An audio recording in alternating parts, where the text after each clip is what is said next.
안녕하세요. 저는 두 번째 결혼에 정착해 단란한 가정을 꾸리고 살고 있는 재혼녀입니다. 말 그대로 저는 재혼을 했습니다. 다들 재혼에 대해 어떠한 선입견을 가지고 계신지요? 재혼을 포용할 만큼 가치관이 자유로우신 분들 있으실까요? 저는 생각이 좀 자유로운 편입니다. 제가 재혼을 했기 때문에 편드는 거 아니에요. 정말로 재혼이 왜 욕먹어야 되는지 몰라서 그렇습니다. 재혼이 범죄인가요? 왜 재혼 자체만으로 그걸 욕먹어도 마땅한 혼인이라고 보는 걸까요? 불륜도 어쩔 수 없는 인연이라고 개소리를 하는 세상에서 재혼이 왜 고개를 못 들 짓인가요? 단지 앞전 결혼을 실패했기 때문에 저 사람은 하자 있는 게 분명하다라고 생각하는 것도 이젠 그만두고 현실 속도에 따라가는 가치관을 배울 필요가 있지 않나 싶습니다. 재혼을 했기 때문에 겪는 불상사는 얼마든지 감안할 생각으로 재혼을 했지만 결단코 제가 새로 만난 시댁에 굽신거릴 필요는 없지 않습니까? 그런데 시댁에선 저를 자기들 손맛대로 주무르려고 하더라고요. 지금부터 재혼녀라는 이유만으로 제가 어떤 불리한 경험을 하였는지 들려드릴게요. 저는요, 이혼남 이혼녀라는 이유만으로 안 좋은 시선부터 보내는 사람들을 그다지 안 반깁니다. 솔직히 첫 번째 결혼에서 성공적인 인연을 이루었다고 말할 수 있는 사람 몇이나 되겠습니까? 100이면 100, 다들 결혼을 후회한 순간이 있을 거라고 봅니다. 본인은 이혼해야 할 만큼 고통을 받고 살면서도 내 몸 불살라 그 고비를 다 참아가며 그래도 이혼은 안 했다? 이게 그리 자랑할 만한 일인지 저는 사실 모르겠어요. 저는 재혼을 했기 때문에 재혼이 어떤 건지 너무도 잘 알고 있는데요. 이혼을 하지 않았다고 떳떳하게 말하는 사람들은 이혼을 하지 않은 게 아니라 할 용기가 없었던 게 아닌가 싶어요. 내가 사랑한다 생각해서 선택한 배우자와 지내다 보니 완전 상극인 걸 알았다고 칩시다. 내 선택이 틀렸다는 걸 인정하기 싫고 그 인연과의 연을 끊고 살 용기가 없어서 참고만 살았던 거 아닙니까? 재혼을 한 입장에서 저는 오히려 그런 사람들이 안타깝다고 봅니다. 그건 스스로를 무너뜨렸으면 무너뜨렸지 절대 나를 지키는 방법이 아니에요. 애초부터 상대에게 의지하기 위해 상대 없이는 못 살기 때문에 하는 건 결혼이 아니라 결혼으로 포장된 빈대가 아닌가 생각합니다. 이혼을 조정하려고 드리는 말씀이 아니에요. 적어도 내가 망가지는 걸 느꼈다면 나를 위해서라도 그 인연을 과감히 놓을 줄 알아야 된다는 걸 말하는 겁니다. 자식 때문에 그럴 수가 없다고요? 자식들은 과연 이혼 위기로 보이는 부모님을 보면서 그 상황에 행복할 수 있을까요? 부모님이 이혼 갈등을 겪는 건 자식들에게도 곤욕입니다. 이혼을 안 했다는 건 이혼을 미뤘다는 것일 뿐이에요. 실은 이혼하고 독립적으로 살아갈 용기가 없는 걸 다들 그렇게 포장하는 거잖아요. 저는 저의 행복을 위해 흔쾌히 재혼을 택했던 것입니다. 저한테 첫 번째 결혼은 실패가 아닌 어른이라면 겪을 수 있는 대인관계의 성장통이라고 생각해요. 성격 차이로 헤어진 첫 번째 결혼은 그냥 제가 그 남자랑 안 맞았다고 봅니다. 그 사람도 누군가에겐 최고의 연인이었을 수도 있죠. 저랑은 상극이었을 뿐이고요. 그렇게 이혼여임을 숨기지 않고서 여유를 가지며 살다 보니 두 번째 인연도 자연스럽게 찾아오더라고요. 두 번째 남자는 포장마차 사장님이었어요.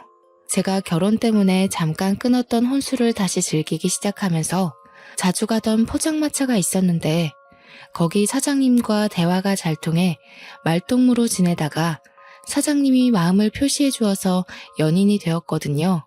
사장님은 제가 본 남자, 여자 다 포함해서 가장 마음이 너그러운 사람이었고 그게 장사 마인드에서도 드러나서 손님들에게 주문 안주보다 더한 서비스를 마음 놓고 주는 사람이었습니다. 아마 그래서 제가 더 말동무로 포장마차를 자주 찾았던 것 같아요. 사장님이랑 있으면 저까지 마음이 부드러워지는 느낌이 있었거든요. 한 번은 손님이 시킨 안주보다 더 비싼 서비스를 내주는 사장님을 보고서 남는 게 있냐고 물은 적이 있었는데요.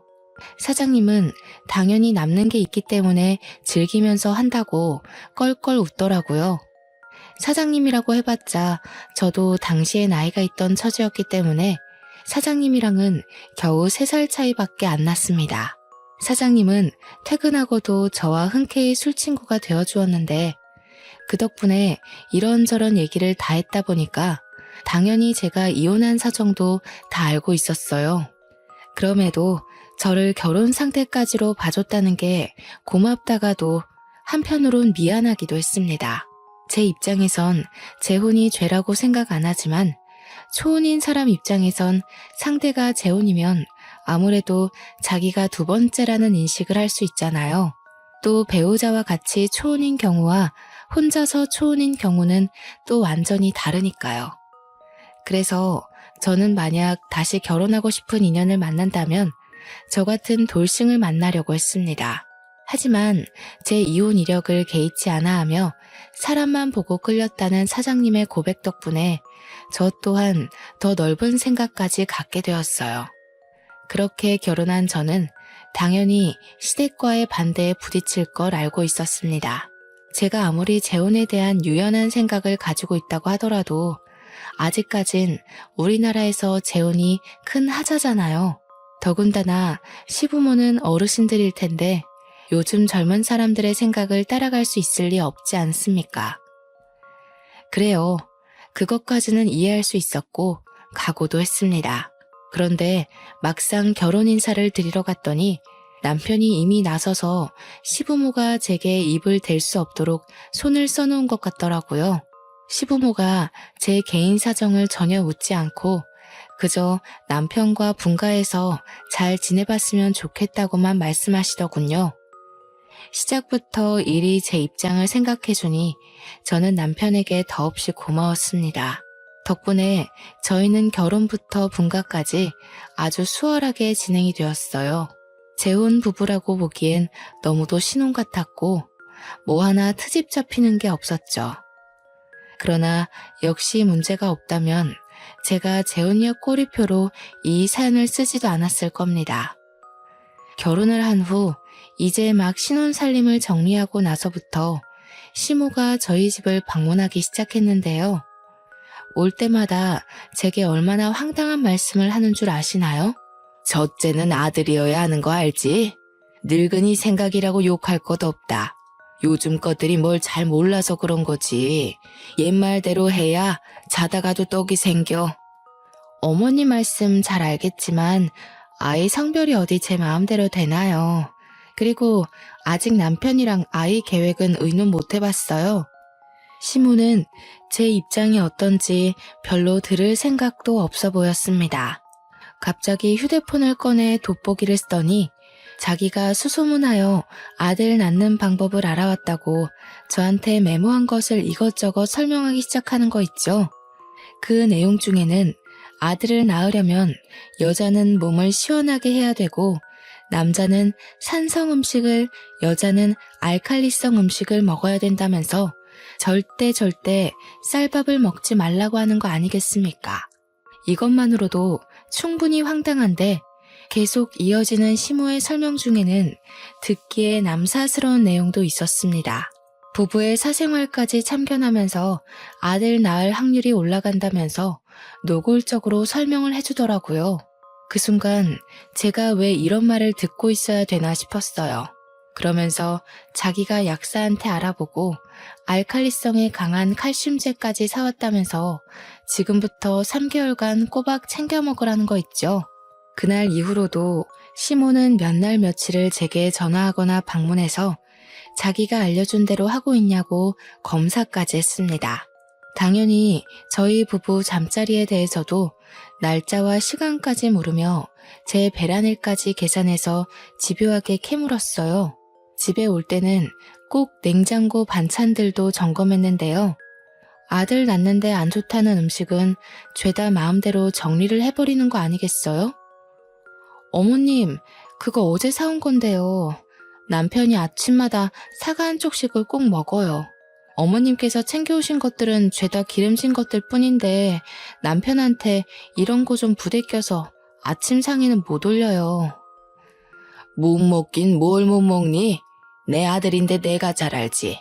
저 사과는 네가 먹도록 하고 내가 가져온 이 반찬들은 꼭 내 아들만 먹여야 된다. 특히 넌 하루에 한 번씩 이 국화차를 우려 먹도록 해라. 그리고 옷이 그게 뭐니? 내가 집에서는 그런 두꺼운 겉옷 입지 말라고 했잖니. 시모가 저 쉬는 날 연락도 없이 갑자기 들이닥치는 바람에 잠옷을 갈아입지 못해서 아무 겉옷을 걸쳐 입은 거였거든요.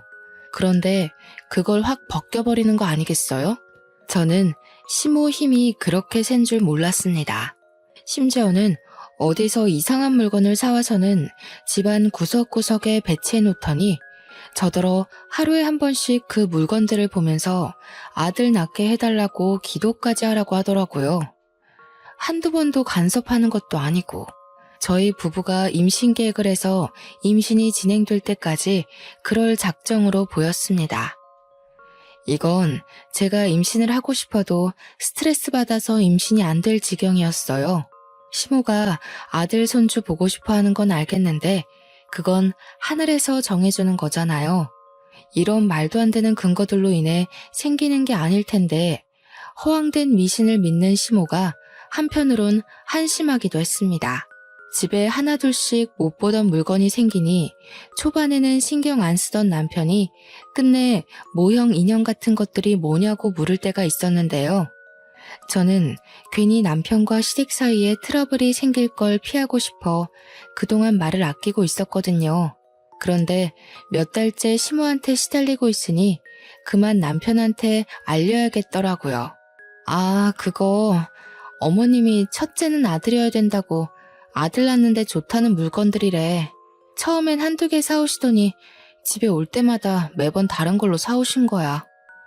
뭐? 그런 게 어딨어. 보기 껄끄럽게. 사람 사는 집에다가 무슨 저런 것을 놔뒀대? 엄마가 또 쓸데없는 거 듣고 와서 자기 못 살게 굴었나 보네. 인형이 한두 개가 아닌데 그동안 이만큼이나 시달리면서 왜 말 안 했어?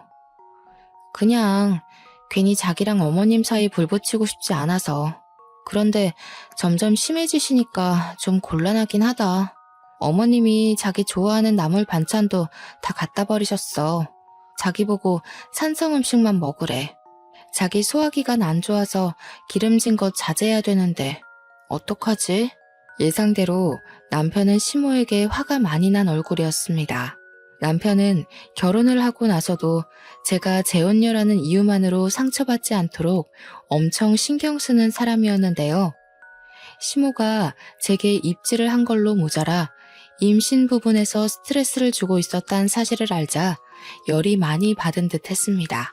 제가 사소한 부분에 대해서도 설명 들었다고 하니까 남편은 더 참지 못하고 시모한테 전화를 걸어 따졌어요. 그 때문에 한동안 시모의 걸음이 뚝 끊겼고 연락도 함께 끊어졌습니다.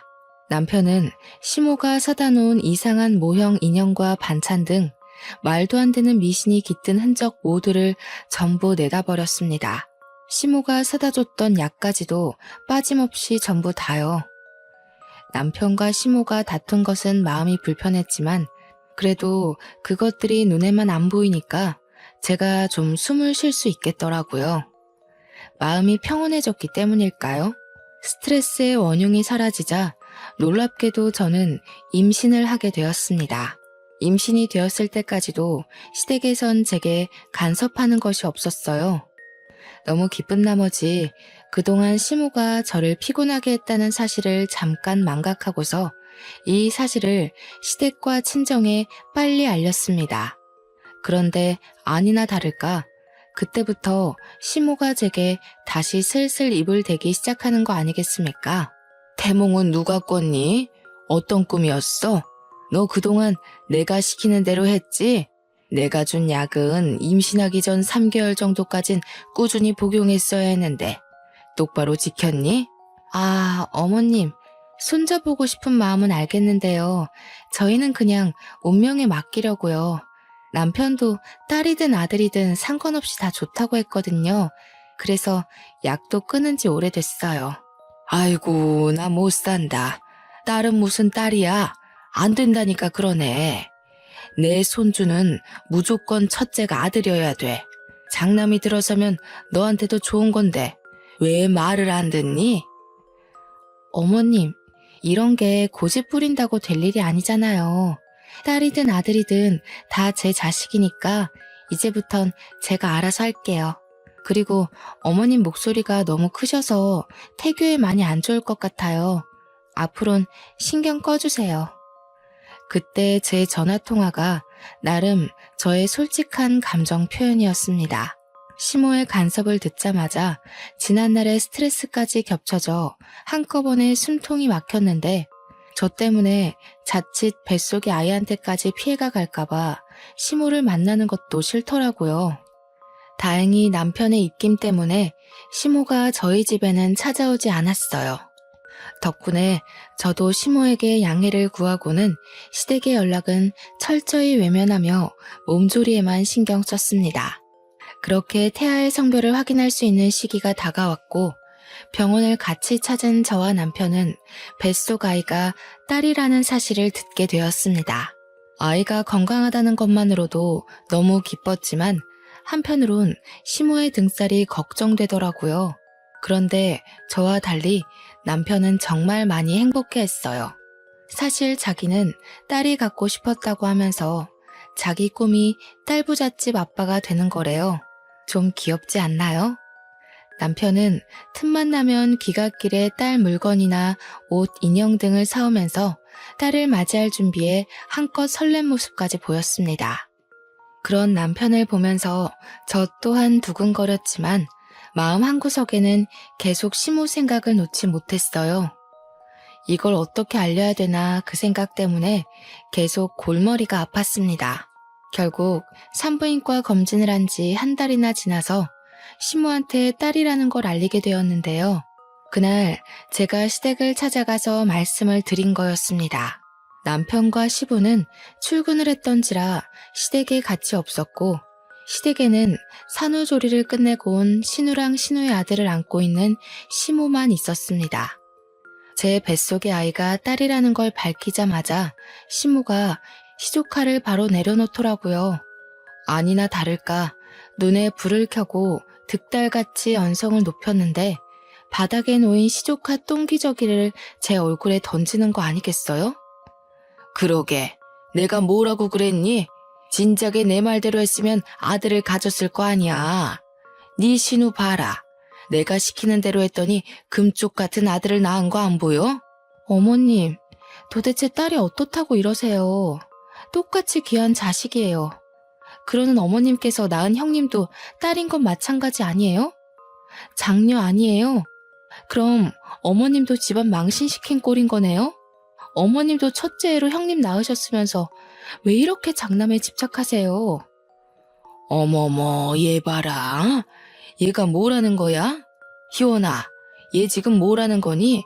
한번 갔다 온 주제에 그깟 아들 하나 못 낳아서 내 자식한테 2번이나 흠을 만들어 놔?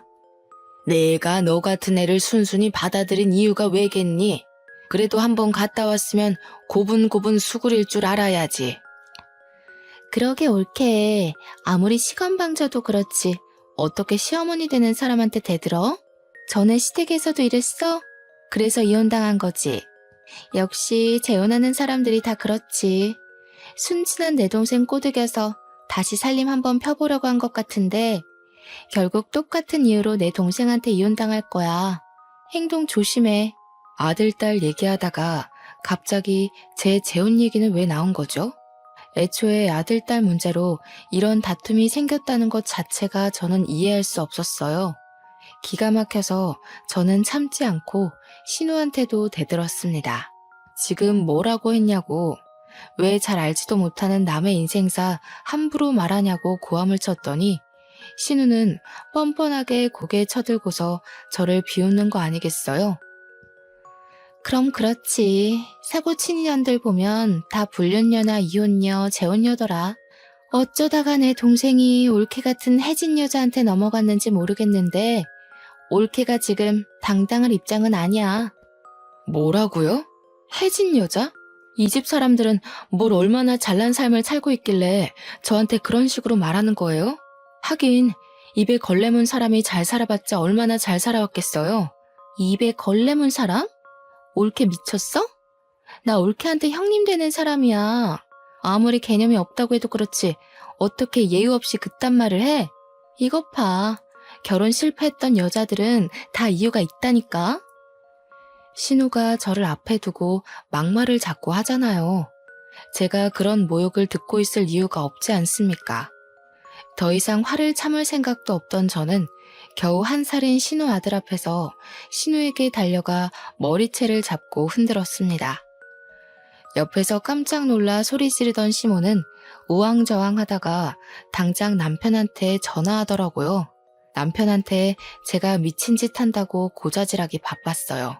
저는 남편이 오는 15분가량의 시간 동안 신우와 서로 머리채를 붙잡고 싸움을 멈추지 않았습니다. 그 사이 신우는 정말 입에 담기도 민망한 쌍욕을 무수히 많이 했어요.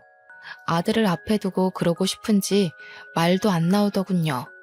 한참 지지고 못 갔을까 신우가 하필이면 발을 올렸고 그걸 피하느라 신우 머리를 잡고 있던 손을 놓아버렸네요. 그래서 신우는 엉덩방아를 찌으면서 요란하게 넘어졌는데요. 다행히도 때마침 남편이 문을 따고 들어왔고 남편은 들어오자마자 저만 먼저 살폈어요. 조심히 배를 안고 있는 저를 부축해 주었죠. 뭐 하는 짓이야? 이 사람 지금 뱃속에 아기가 있다고. 그걸 아는 사람이 아내를 몰아세운다는 게 정상적인 행동이야? 제발 누나가 책임질 수 있는 행동만 하라고. 뭐야? 지금 누구 편을 드는 거야? 먼저 잡은 건 저 여시가 먼저 그랬어. 내가 계속 당하다가 겨우 뻗은 발이었는데. 저거 분명 버릇 나빠져서 이혼 당한 걸 거야. 너처럼 오냐오냐 다 들어주니까 신우 무서운 줄 모르고 나대잖아. 빨리 제 전남편 찾아가서 물어봐. 그래, 맞다. 그리고 떨어지면 오히려 잘 된 거 아니니? 그래봤자 들어있는 게 딸일 뿐인데 이참에 다시 아들 준비하면 되고 좋지 뭘. 재혼 꼴이 달고 왔으면 손주라도 우리가 원하는 아들로 낳아야 될 거 아니겠어? 시모와 신우의 막말에 제가 다시 어떻게 해보려고 일어났는데 되레 저는 더 잠자코 있을 수밖에 없었습니다. 남편이 신우한테 다가가 신우의 뺨을 때렸기 때문이죠. 신우는 남편 힘에 밀려서 자기 아들 옆으로 완전히 꼬꾸라져 버렸습니다. 저도 놀랐는데 시모랑 신우는 자기들 핏줄이 그러니까 얼마나 놀랐겠어요. 상종 못할 인간들. 한 번만 더 내 와이프랑 내 딸한테 손대고 입대면 나 그땐 이 집 호적에서 나올 거야. 장남이 뭐 대수야? 장남인 아빠도 내 결혼에 대해서 아무 말도 안 하는데 왜 어줍잖은 당신들이 난리야. 뭐? 아들아, 네가 어떻게 엄마한테 그런 소리를 할 수가 있어? 고작 저런 여자 하나 때문에 엄마를 협박해? 전현이 사주한 거지. 그렇지? 조용히 하세요. 평생 내 얼굴 안 볼 생각이면 계속해서 내 가족 건드려봐. 나 절대 그냥 하는 소리 아니야. 내 딸 손대는 순간 누나 아들도 잘못될 줄 알아. 남동생의 협박에 놀란 건지 신우는 남편의 말에 눈물까지 보이면서 억울했습니다. 저는 남편의 부축을 받고 그대로 시댁을 빠져나왔어요. 혹시나 싶어 남편이 산부인과로 저를 데려가서 딸아이가 괜찮은지 확인까지 하더라고요. 이상 없다는 전문의의 말을 듣고 나서 남편은 제게 마음 놓고 사과를 했어요. 우리 엄마랑 누나가 옛날부터 좀 간섭이 많은 사람들이었어. 자기 재혼에 대해서도 자꾸 트집 잡으려길래 나름 내가 찍소리 못하게 해놨는데 이런 수모 겪게 해서 미안해. 내가 아빠랑 상의해서 다시는 당신 옆에 얼씬 못하게 해줄게. 남편의 진심 어린 사과가 너무 고마웠고 든든했습니다. 남편의 잘못이 아니잖아요. 그래서 남편에겐 다른 원망은 없었어요. 남편이 시댁한테 당하는 제 사정을 모르는 것도 아니었고 나 몰라라 하는 것도 아니지 않습니까? 그런 남편이 저를 지켜주고 있었기 때문에 저도 굳건히 버틸 수 있었던 겁니다. 그래서 시모랑 신우가 저한테 더 이상 손을 못 댔냐고요? 그건 또 아닙니다. 그 둘은 오히려 더 열이 받아서는 남편이 제 게임에 넘어갔다고 생각해 저를 확실히 구워 삶으려고 작당을 하기 시작했어요. 저는 출산을 하기 전까지 몇 번이나 시댁 식구들 때문에 유산의 고비를 넘겨야 했습니다. 한 번은 시모가 남편을 통해서 여자 몸에 좋다는 한약을 선물하더라고요. 절대 이럴 사람이 아니기에 저는 끝까지 의심의 눈을 거두지 못했죠. 결국 저는 곧장 한약 봉투에 표시된 한의원을 찾아가서 시모가 대체 어떤 약재를 써서 만들었는지 물어보기까지 했습니다. 네, 여자한테 좋지 않은 한약이 맞다고 하더군요. 그래서 한의사가 시모한테 절대 가임기 여성에게는 음용하지 말라고 몇 번이나 말했다고 합니다. 하지만 시모는 자기 아들 거 짓는 거니까 걱정하지 말라고 했대요. 두 모녀는 끊임없이 저를 공경에 빠뜨렸습니다. 남편이 시댁에 경고를 줬다고 말을 들을 사람들이었다면 제가 이렇게 스트레스를 받지도 않았겠죠. 그래도 그 경미한 위험들이 제 앞에 닥칠 때마다 저는 하늘이 도운 건지 다행히도 운 좋게 고비를 넘겨왔는데요. 딱 한 번 불운을 피하지 못해 정말 위험할 뻔했던 적이 있었습니다. 그들을 도무지 용서를 해선 안 되겠다고 마음을 먹은 날이기도 했죠. 한날 장을 보고 횡단보도를 건너가던 중이었는데요. 갑자기 신호를 무시하고 달려드는 차 때문에 깜짝 놀라서 발을 헛디뎠거든요. 그때 하필 남산만 했던 배로 중심이 쏠리는 바람에 주위 사람들이 황급히 달려와 저를 도와주었습니다. 당시 제가 많이 놀라긴 했었나 봐요. 그만 기절까지 해버린 거 아니겠습니까? 그 와중에도 저는 쌩 지나가 버린 차 번호를 눈으로 외우고 난 뒤에 의식을 놓았던 걸로 압니다. 아마 아이를 지키고 싶던 엄마의 독한 의지 덕분에 저도 모르게 그럴 수 있지 않았나 싶은데요. 그 순간 발휘한 기지가 훗날 제게 역전의 기회를 안겨준 중요한 키가 되기도 했어요. 저는 119에 실려오는 도중 정신을 차렸는데 눈 뜨자마자 구급대원들에게 나는 괜찮으니 우리 아이 좀 빨리 검사해달라고 졸랐습니다. 그래서 아이를 먼저 확인했고 다행히 아이는 무사한 걸 들었습니다. 아이가 씩씩하게 잘 견뎌준 것이겠죠. 그제야 마음이 놓인 저는 남편에게 연락을 넣고 병실에서 멍 때리고 누워 있었습니다. 그동안 제 주변을 도사리고 있던 아찔한 순간들이 머릿속을 훅훅 지나가더라고요. 이혼 여인 저를 거절 한 번 없이 허락해줬으니 무조건 손자를 낳아야 한다는 시모 말이 계속 머릿속을 맴돌았어요.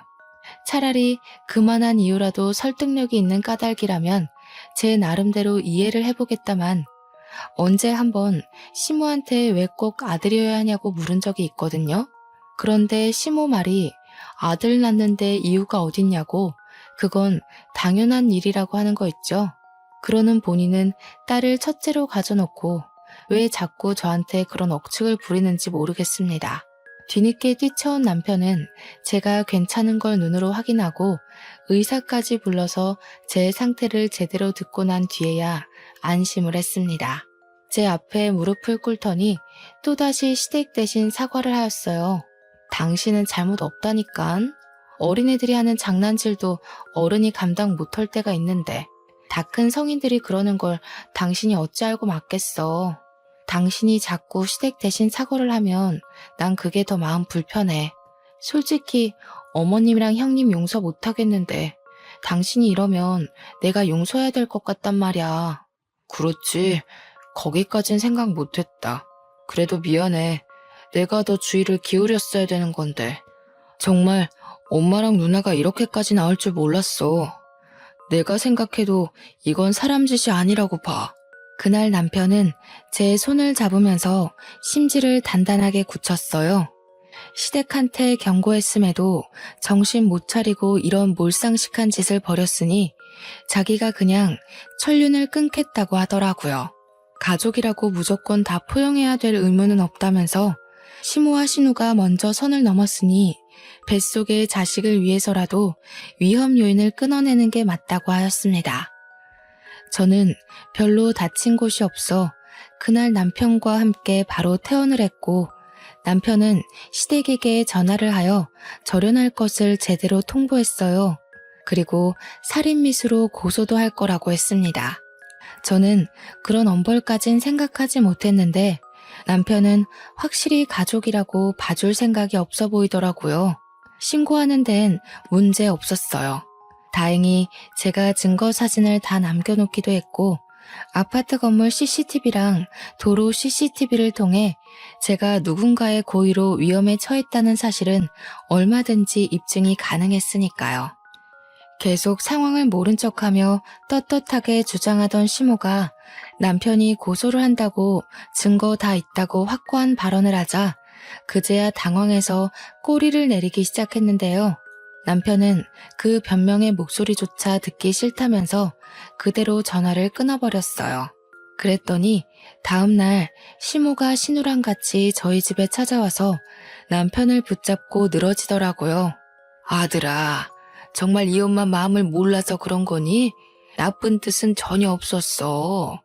너랑 새아기가 단단히 오해를 한 거다. 우리는 새아기한테 전혀 해코지할 생각이 아니었어. 그저 서운한 마음을 작게 표현했을 뿐이라고. 그래, 너는 뭐 그런 걸로 가족끼리 고소한 애만에 무섭게 말해? 올케도 다 아니까 그동안 말 안 하고 있었겠지. 안 그래, 올케? 괜히 작은 문제로 일 키우지 말고 그만 화 풀어. 앞으론 안 그러면 되잖아.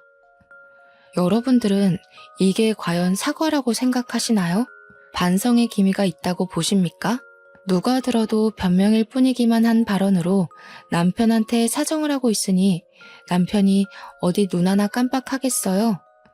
당연히 남편은 더 화가 나서 천륜을 끊을 거라고 큰 소리까지 쳤고, 또 제가 용서를 안 하면 자기는 평생 시모를 안 보고 산다는 말까지 했습니다. 시겁한 시모가 서둘러 제게 와서 제 손을 잡았는데요. 그 힘에서 얼마나 간절함이 묻어나던지 맞잡은 손이 엄청 아렸습니다. 아가, 내가 다 늙어서 속상한 마음에 애들 장난처럼 표현을 했어. 정말 어떻게 해보려는 의도는 하나도 없었다. 가족끼리 가벼운 장난 정도는 눈 감아줄 수 있지 않니? 어머님은 가족끼리 목숨 가지고 노시나 봐요. 어머님이랑 형님은 제 아이를 노렸겠지만 제 목숨도 두 사람 손에 놀아놨다는 거 제가 정말 몰랐을 거라고 생각하세요? 장난이었다고요? 두 사람은 장난으로 던진 돌일지라도 제게는 매 순간 전쟁통이나 다름없었어요. 안다. 알고 말고. 내가 미처 네 입장까진 생각하지 못했구나.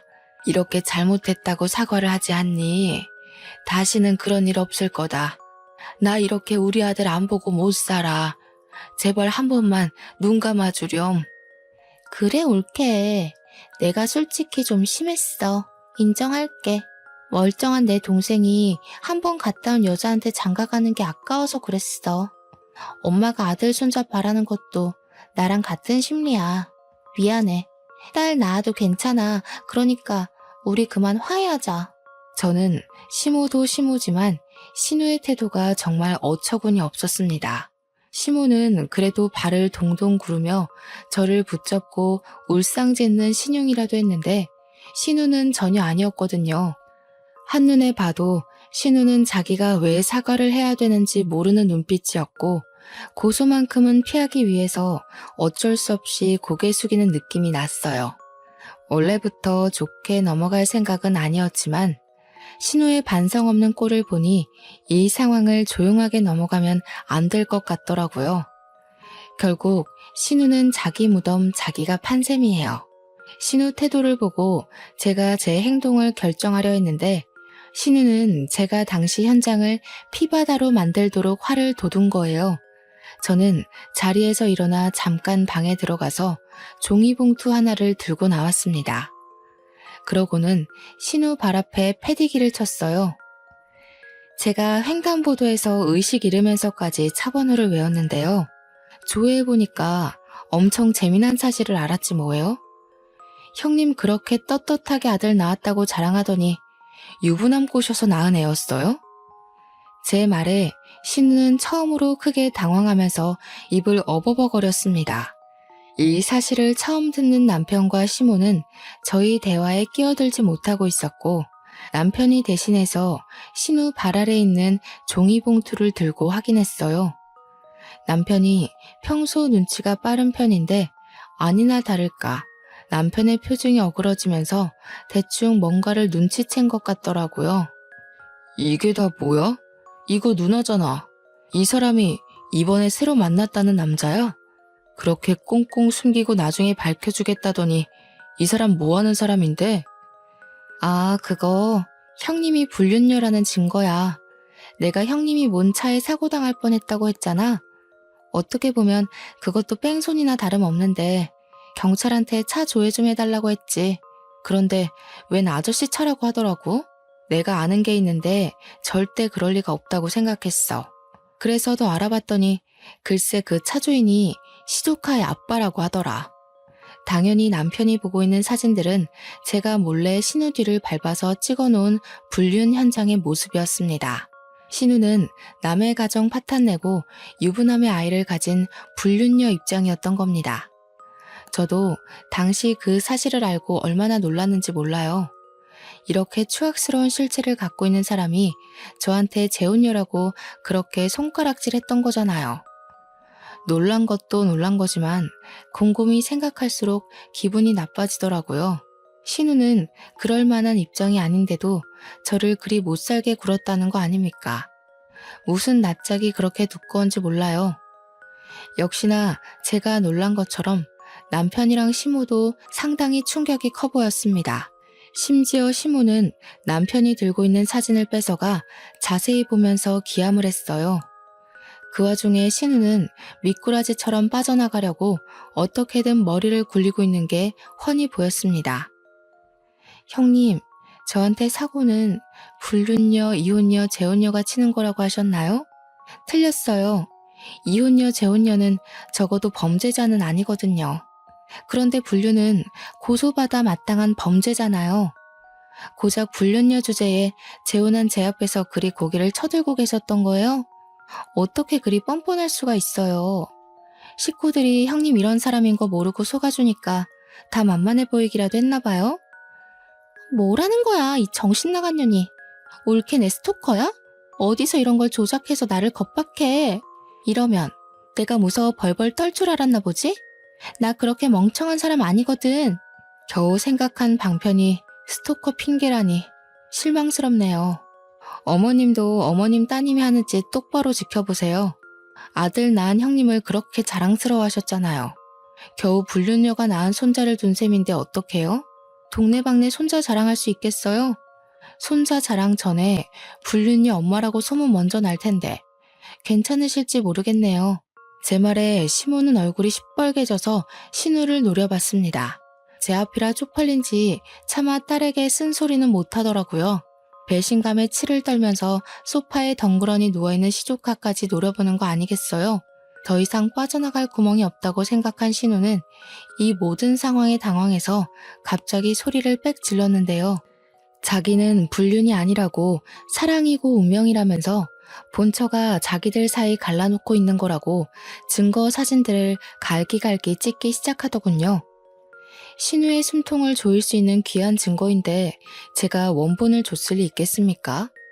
헛짓하고 있는 신우에게 그거 다 휴대폰에 저장된 사진이라고 하니까 신우는 그제야 제 앞에 무릎을 꿇고 울며 불며 애원을 하더라고요. 올케, 이거 밝혀지면 나 그 사람한테 외면당해. 제발 부탁이야. 그 사람 합의 이혼하고 나한테 온다고 했단 말이야. 이거 들통나면 우리 아들은 아빠 없이 커야 돼. 형님은 그런 말 할 자격이 없어요. 남의 집 자식 아빠를 뺏은 사람이잖아요. 못 모르는 시조카 입장은 안타깝지만 제가 방금 그분 본처한테 연락을 넣었어요.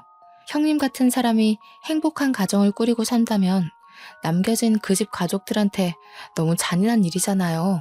불륜을 저지르면 그 대가가 불행이라는 거 시조카도 똑똑히 알아야죠.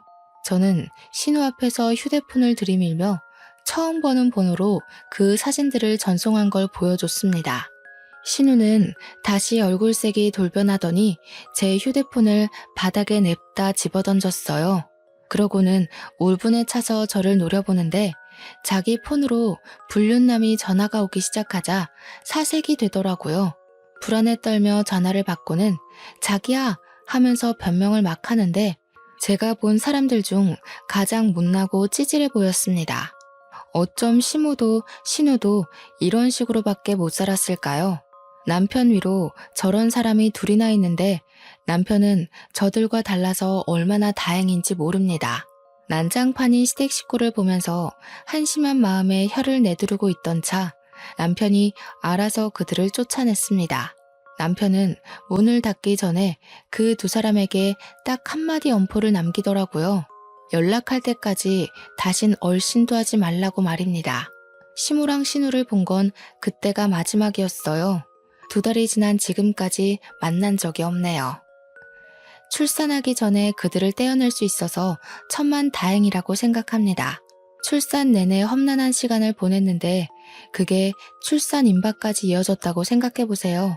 그래서 우리 아이가 잘못되었다면 저 정말 시무랑 신우의 숨통을 졸랐을지도 모릅니다. 다행히도 하늘이 알아서 나쁜 인간들을 떼어내주지 않았습니까? 출산 임박해서 그 두 사람을 정리했잖아요. 모든 게 다 고마운 상황이었지만 그 와중에 특히 고마웠던 건 못난 엄마의 불찰에도 그 모든 걸 씩씩하게 잘 버텨준 우리 딸에게 고마울 따름이에요. 제 아이는 너무도 무사하고 건강하게 태어났습니다. 저와 남편은 그제야 가정다운 가정을 살면서 딸에게 최선을 다하는 부모가 되려고 노력 중에 있어요. 아, 그리고 제 딸이 여자아이치곤 좀 독특한 부분이 있었는데 예쁜 인형을 좋아하기보단 주로 칼 장난감을 가지고 노는 걸 좋아하더라고요. 얼굴은 예쁘게 생겨가지고 남편이 사준 인형들을 세워놓고 칼을 휘두르며 노는데 얼마나 장군 같은지 모릅니다. 남편이 인형놀이 하라고 사준 선물들은 전부 딸의 전쟁놀이를 즐겁게 만들어주는 적군이 되어버렸어요. 그럼에도 남편은 그런 딸마저 사랑스럽고 예쁘다며 시간 날 때마다 딸이랑 놀아주려 하더군요. 사이좋은 부녀를 보면서 저는 그간의 스트레스를 싹 잊어가고 있는 중입니다.